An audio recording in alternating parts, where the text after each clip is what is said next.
এখান থেকে আমি আসলাম হাদি ভাইয়ের হত্যা বিচারের জন্য।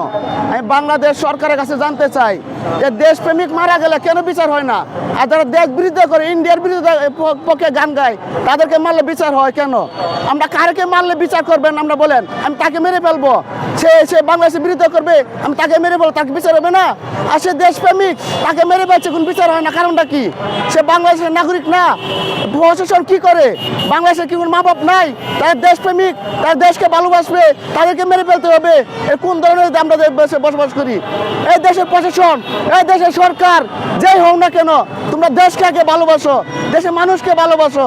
যারা দেশের বিরোধিতা করবে তাদেরকে মেরে ফেলতে পারবে না, তাদেরকে কথা বললে তোমরা গ্রেপ্তার করো। আর যারা দেশের পক্ষে নিয়ে কথা বলে তাদেরকে তোমরা মেরে ফেলো, কোনো বিচার হয় না। এ কোন বাংলাদেশ? এই আমাকে শোনায় বাংলাদেশ? আমরা কোন দেশে বসবাস করি? হে আল্লাহ, তোমার কাছে বিচার দিলাম, তুমি এই হত্যার বিচার বাংলাদেশের মানুষকে উন্মুক্ত করে দেখা দাও, যে হাদি হত্যা বিচার বাংলাদেশের 16 কোটি মানুষ যেন দেখতে পারে।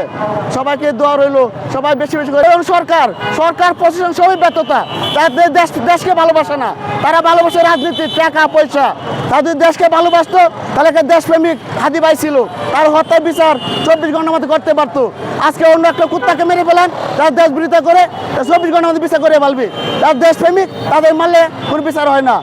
এই হলো বাংলাদেশ। এটা সরকারি ব্যর্থতা, প্রশাসনের ব্যর্থতা। এটা তার টাকার লোভে, মায়া কেমতার লোভে তারা বিচার করতে পারছে না।